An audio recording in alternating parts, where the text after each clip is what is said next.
चल लक्ष्य दिया था 2 मिनट। सिंपल सिंपल से कुछ कोड्स है वही लेने हैं वापस से। कल में अपन लोगों ने प्राइम नंबर देखा था, बराबर है। उसके बाद में और एक देखा था, एम्स्ट्रॉन्ग नंबर के बारे में देखा था।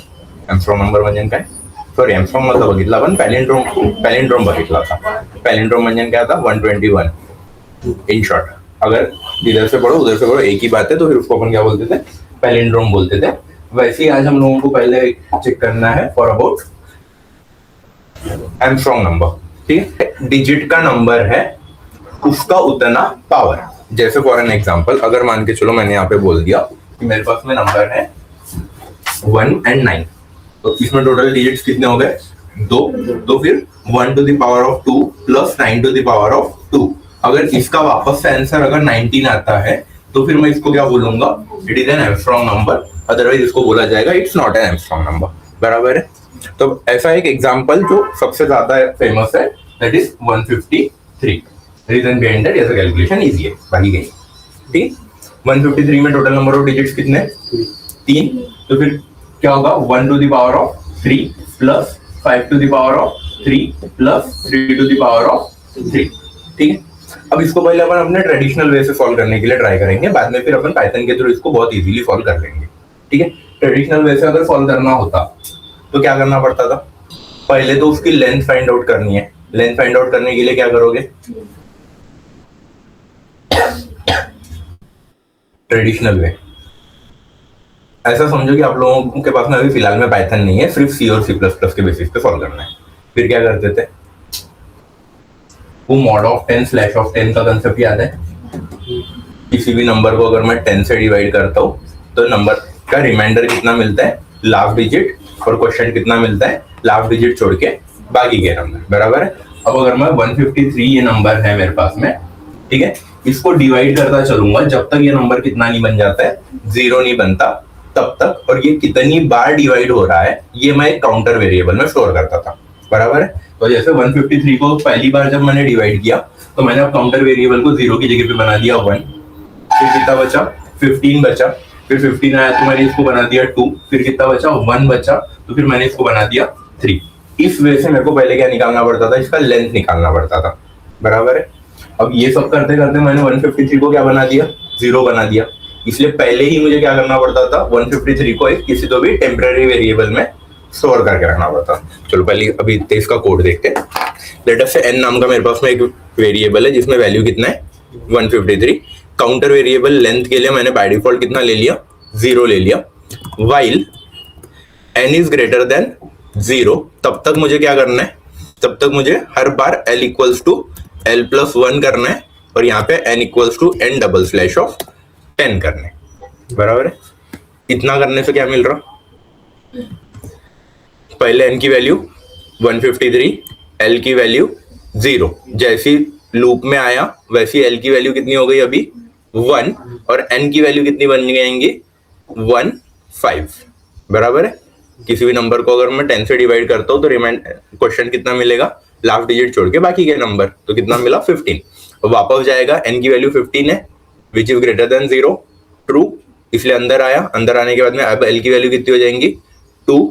फिर वापस से जाएगा 1 लेके, फिर आएगा यहाँ पे 3 लेके। तो इस पर्टिकुलर पॉइंट पे मेरे पास में अगर मैं प्रिंट करता हूँ l को, तो लेंथ मिल रहा है क्या, मिल गया। एखादी मोठा नंबर घेऊन चेक करू, किती नंबर आहेत टोटल, आता 5 मिला। अगर मैं इसको थोड़ा कम कर दूं, अब कितने डिजिट्स है टोटल 1, तो लेंथ कितना मिला 1। मतलब ये कोड अपन ने किस लिए लिखा था, सिर्फ इसकी लेंथ फाइंड आउट करने के लिए, बराबर है। अब ये पर्टिकुलर पॉइंट तक आने तक n की वैल्यू कितनी बन गई 0, बराबर है। वापस से अपने को क्या चाहिए, वो n में के ही नंबर्स चाहिए थे, इसीलिए ये सब करने के पहले लाइक 153 अगर है तो t इक्वल्स टू n करके मेरे पास में ऑलरेडी एक नंबर रखना पड़ेगा, ठीक है। असं काहीतरी एक कॉम्प्लेक्स लॉजिक होतं सी मध्ये। इसी चीज को अगर मुझे इजी करना है बाय यूजिंग पाइथन, तो मैं क्या करूंगा, n का इनपुट लूंगा डायरेक्टली। अब ये नंबर कौन से टाइप में, इंटीजर में है या स्ट्रिंग में है या फ्लोट में है, स्ट्रिंग में है, बराबर। स्ट्रिंग मतलब काय ॲरे, बरोबर आहे. स्ट्रिंग म्हणजे काय ॲरे. जर ॲरे आहे तर ॲरेवर मी एलियन नावाचं फंक्शन वापरू शकतो. देखो L equals to alien of N अगर मैं कर दूं तो मेरे को लेंथ मिल जाएगा क्या. मैंने नंबर दिया लेटेस्ट से 135. सॉरी प्रिंटच नाही केलं, प्रिंट करणार एल ला.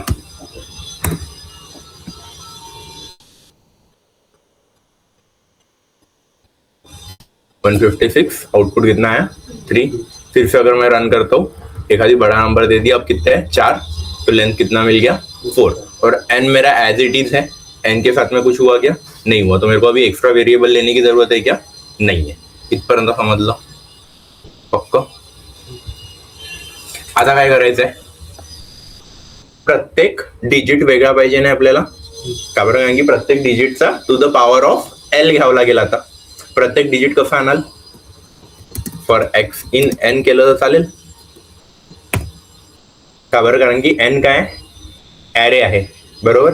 ॲरे मध्ये आपण ट्रॅव्हल करू शकतो.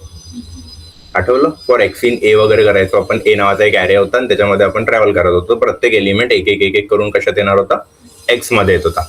आता जर एन नावाचा जर हा एक काय ॲरे कन्सिडर करतोय आणि मी नंबर देतोय 5325, तर पहिले काय येणार 5 येणार, नंतर काय येणार 3, नंतर 2, नंतर 5, बरोबर आहे. आठवलं. अब अगर मैं यहाँ पे प्रिंट करता हूँ एक्स को, तो देख लो क्या क्या प्रिंट हो रहा है. मैंने नंबर दिया 153, तो पहले आएगा 1, बाद में आएगा 5, बाद में आएगा 3.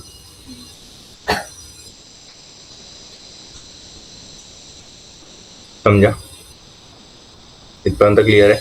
बट इसका टाइप चेक करो. अभी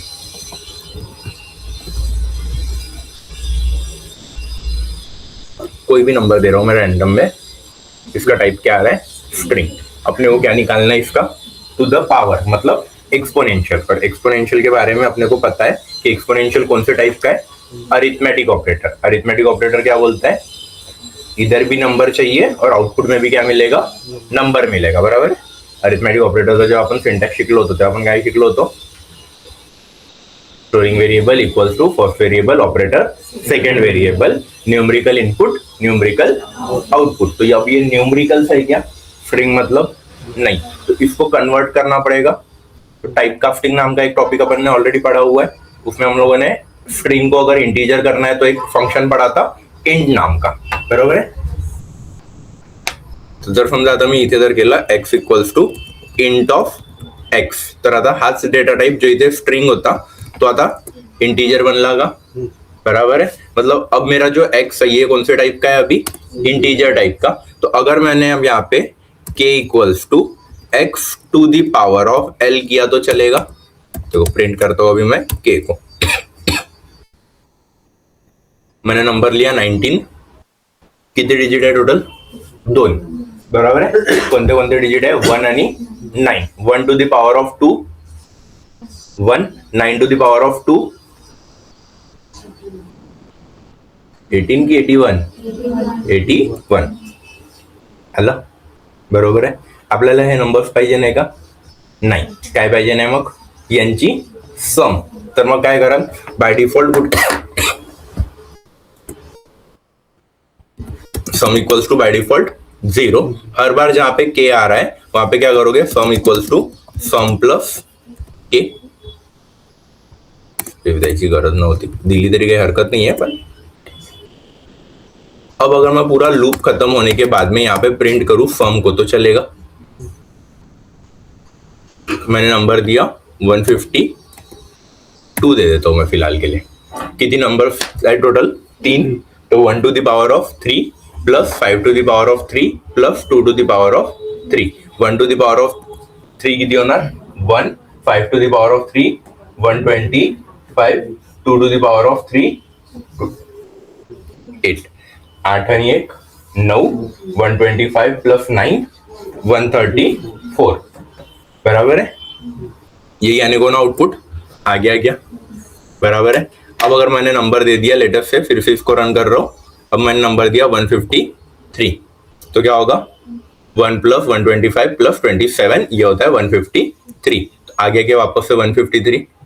समझा यहां तक. अब क्या करना है, ये जो नया नंबर आया है ये क्या में स्टोर्ड है, सम में। इसको किसके साथ में चेक करना है, ओरिजिनल नंबर के साथ में।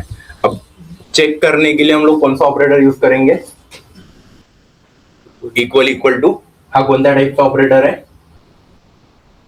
रिलेशनल, बराबर है। रिलेशनल ऑपरेटर का basic syntax, storing variable equals to first variable operator, second variable numerical input boolean output, बराबर है, आठवलं।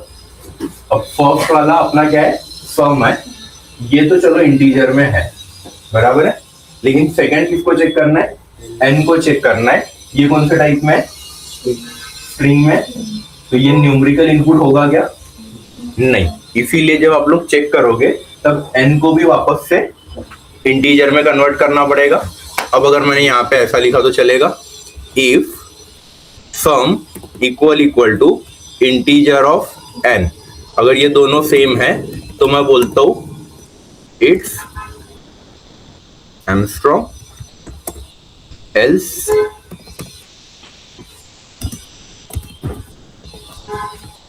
समझ लो भाई। तो चलो अब इसको कट कर रहा हूं, इसको कहां पे लिखूंगा, एक फंक्शन के अंदर लिख रहा हूं।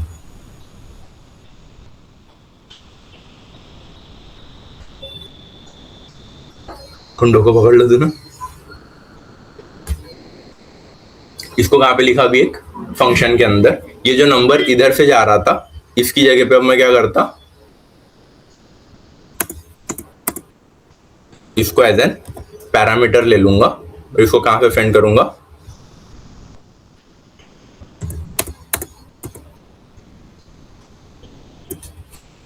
F1 ऑफ लेटर से 193 भेज रहा हूं मैं, ठीक है। अब मेरे को एक बात बताओ, अगर मैंने इसको एज एन पैरामीटर भेजा, मैंने भेजते समय क्या भेजा है, नंबर भेजा है। अगर मैं नंबर भेज रहा हूं तो वो कौन से टाइप का जा रहा है, इंटीजर टाइप से जा रहा है। अगर इंटीजर टाइप का अगर नंबर है,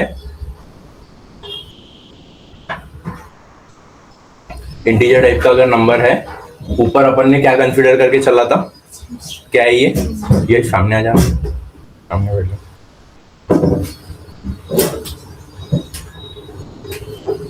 कौन से टाइप का है अभी, ये स्ट्रिंग अपन ने कंसीडर किया था। अभी अपन जो भेज रहे हैं वो कौन से टाइप का है, इंटीजर। तो ये प्रॉपरली वर्कआउट करेगा क्या, नाही करेगा, बराबर आहे ना। मग काय करावं लागेल, त्याला बाय डिफॉल्ट मध्ये तिथे जाऊन स्ट्रिंग मध्ये कन्वर्ट करा। स्ट्रिंग मध्ये कन्वर्ट करायसाठी टाइपकास्टिंग मध्ये आपण एक फंक्शन शिकलो होतो स्ट्रिंग नावाचा। तर मग इथे काय कराल, आता या फंक्शन मध्येच इथे जेव्हा तुमच्याजवळ एन येतो आहे त्याच्यानंतर N equals to FTR of N करोगे, समझा। अब देखो, जैसे मैंने 193 भेजा तो उसने दिया इट्स नॉट एन एमस्ट्रॉन्ग, और 153 भेज के चेक करता हूं अभी, ये दे देगा इट्स एमस्ट्रॉन्ग। हे समजलं का इथपर्यंत। जर नंबर जात आहे तर त्याला तुम्ही काय करणार, बाय डिफॉल्ट मध्ये स्ट्रिंग मध्ये कन्वर्ट करून घ्या, ठीक है। क्योंकि क्वेश्चन आपको क्या पूछा जाने वाला है, क्वेश्चन ये नहीं पूछा जाने वाला है कि to check whether the given inputted number is Armstrong number और नॉट। क्वेश्चन ये बोला जाएगा to print all the Armstrong numbers between some और द अदर नंबर। मतलब अगर मान के चलो 100 से लेके 200 के बीच में के सारे एमस्ट्रॉन्ग नंबर प्रिंट करने हैं, फिर क्या करोगे, सेम फंक्शन है अभी, जहां पे अगर ये इट्स एमस्ट्रॉन्ग है उसकी जगह पे क्या करोगे आप, एन को प्रिंट करोगे और एल्स में छोड़ दोगे।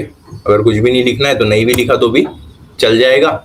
यहाँ से अपन ने जैसे ये नंबर को भेजा वैसे for x in range of latest से मैं 30 से लेके 300 के बीच के सारे एमस्ट्रॉन्ग नंबर्स को प्रिंट करता हूँ, F1 ऑफ एक्स भेज दूंगा। कितना प्रिंट हुआ, 153, होगी 3 डिजिट नंबर्स में यही एक फिलहाल में आ रहा है, ठीक है। अब अगर मैं इसको और थोड़ा सा बढ़ा देता हूँ तो अब शायद मेरे को और मिल जाएंगे। मिळाले, समजलं का, कसं करायचं ते समजलं। त्याच्यानंतर मग त्याला फंक्शन मध्ये कसं टाकलं ते समजलंय, आणि फंक्शन मध्ये आपण त्याला प्रिंट कसं केलंय आणि इफ एल्स का बरं लावला ते समजलं। फॉर श्योर इंटीजर को स्ट्रिंग में क्यों कन्वर्ट किए ये समझ में आ गया। इंटीजर को स्ट्रिंग में क्यों कन्वर्ट किया ये समझा है, क्योंकि अपन ने पूरा जो लॉजिक लगाया वो किसके बेसिस पे लगाया है कि कंसीडरिंग कि अपना नंबर क्या है, स्ट्रिंग टाइप का है, बराबर है। इसीलिए जब अपन एज एन पैरामीटर उसको सेंड कर रहे हैं तो वो क्या जा रहा था, इंटीजर जा रहा था, इसीलिए हम लोगों ने उसको क्या कन्वर्ट किया, स्ट्रिंग में कन्वर्ट किया। समझ लो। नेक्स्ट टॉपिक लेते हैं विच इज कॉल्ड एज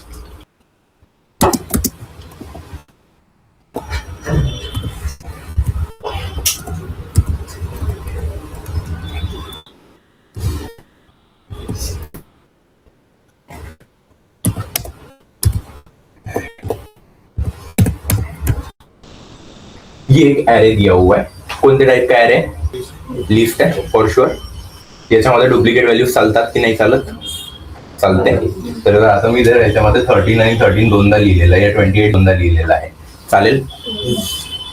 कुछ भी ऐसा दिमाग लगाओ कि मुझे उसमें कोई भी रिपीटिव वैल्यूज नहीं चाहिए, यही एरे चाहिए, सीक्वेंस भी यही चाहिए, लेकिन मुझे उसमें रिपीटेटिव नंबर्स नहीं चाहिए। क्या करोगे बताओ? सेट में कन्वर्ट नहीं कर सकते, सबसे इजीएस्ट वे है कि इसको सेट में कन्वर्ट कर लो, लेकिन मैंने उसमें और एक क्लॉज बोल दिया कि मेरे को सीक्वेंस वही चाहिए। सेट में आप लोग ये गारंटी नहीं कर सकते कि सीक्वेंस वही आएगा, इसलिए हम लोग सेट में तो कंसिडर नहीं करेंगे। एक दूसरा एरे है, त्याच्यामध्ये प्रत्येक नंबरला एक बी नावाचा नवीन एरे घेतो मी, ठीक, त्याला बाय डिफॉल्ट ब्लँक ठेवतो, ठीक, इसको क्या रखूंगा, ब्लैंक। अब ये एरे के अंदर में ट्रैवल करता हूं मैं,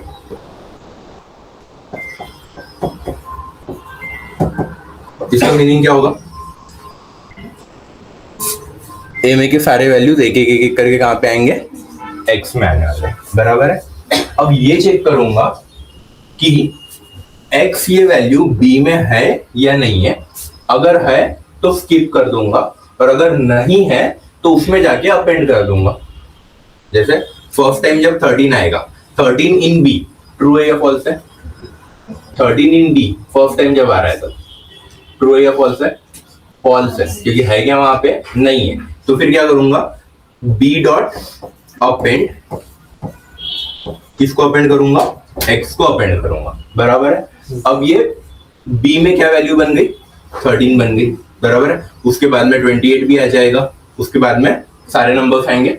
अब नेक्स्ट टाइम जब 13 आएगा तब इज एक्स इन बी, मतलब 13 इन बी है क्या, हाँ है, तो उसको स्किप कर दो, समझ लो पक्का। फिर क्या करोगे, अभी इसी का कोड कैसे लिखना है ये समझते। अभी बी नाम का एक नया एरे बनाया, ठीक है, for x in A, if X in B. अब सर जसं बोलून राहिले होते तसेच लिहून राहिले का, हाँ सेम ही लिखना है। इन नाम का आपके पास में एक नया ऑपरेटर है, क्या बोलता है, अगर वो उस एरे में है तो ट्रू देगा, नहीं है तो फॉल्स देगा। एक और आता है इसी का अपोजिट, लाइक जैसे इन है तो not in, X not in B. तो अब अगर मैं यहां पे ये लिख दूं तो भी एक ही बात है, अगर एक्स ये बी में नहीं है तो बी डॉट अपेंड करो, किसको, एक्स को। लास्ट में जाके प्रिंट कर दूं क्या अभी बी को, बन गया क्या एरे, ऐसा एरे जिसमें सीक्वेंस तो सेम है लेकिन रिपीटिव्ह नंबर्स गायब आहे, बराबर आहे। इथपर्यंत समजलं। पण मी काय म्हटलं होतं क्वेश्चन मध्ये, या ए नावाच्या ऍरे मधून रिपीटिव्ह नंबर्स गायब करायचे, आपण तर बी नावाचा ऍरे बनवला। फिर क्या करोगे, ये बी वाला ए में कॉपी कर लो, तो फिर यहां पे क्या आएगा, A equals to B dot copy. Last में जाके प्रिंट करेंगे हम लोग ए को, आ गया अभी ए नाम का एरे जिसमें अपन ने क्या नहीं किया, जितने भी रिपीटिव नंबर्स थे वो पूरे के पूरे गायब कर दिए। समझा पक्का? तो अब सुनो,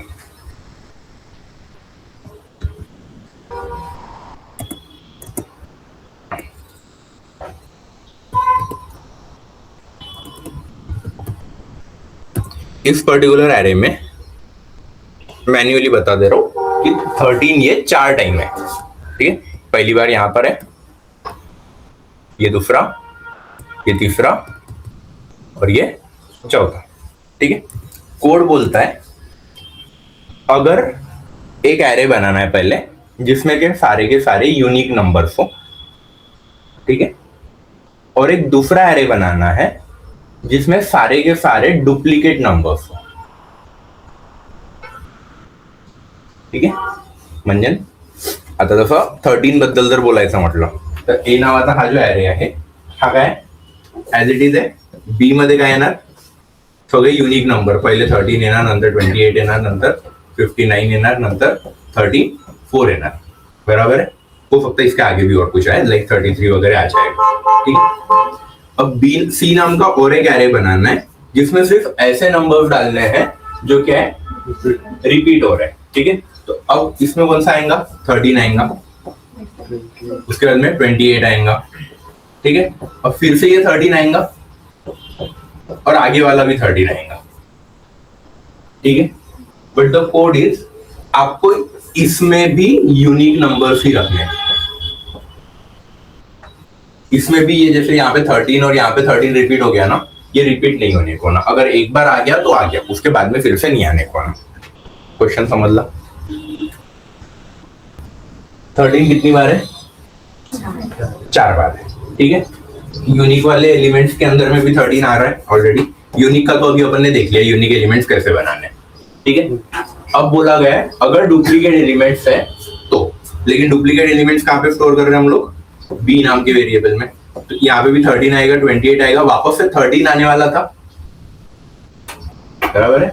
क्वेश्चन बोलता है ये 13 नहीं आने को ना, क्योंकि ऑलरेडी एक बार आ चुका है, अगर एक बार आ गया तो दूसरी बार नहीं आने को ना। अब पहले तो अपन वो यूनिक के लिए पहला एक कोड लिख लेते जो अपन ने अभी थोड़ी देर पहले लिखा था।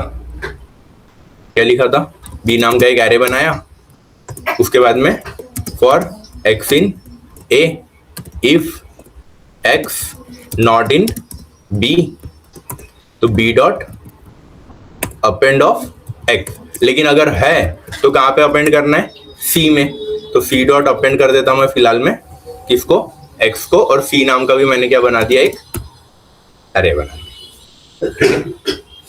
इसकी वजह से हुआ क्या अब ये चेक कर लो, प्रिंट करता मैं सी को, आया, लेकिन मेरा कोड क्या बोल रहा है इसमें भी रिपीटिव नंबर्स नहीं चाहिए, एक बार दे दिया ना भैया तुमने हो गया, उसके बाद में मत दो। फिर से चेक कर लो ना कि जो एक्स है वो सी में अवेलेबल है या नहीं है, बराबर है।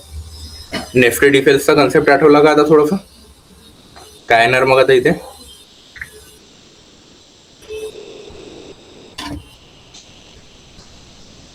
यहाँ पे जहाँ पे हम लोगों ने डायरेक्टली अपेंड किया, यहाँ पे मैं चेक करूंगा इफ एक्स नॉट इन सी, तो फिर मैं सी डॉट अपेंड करूंगा एक्स को और इसका एल्स लिखना छोड़ दूंगा, बराबर है। अब अगर मैं यहाँ पे प्रिंट करता हूँ सी को, आ गया क्या अभी समझ लो।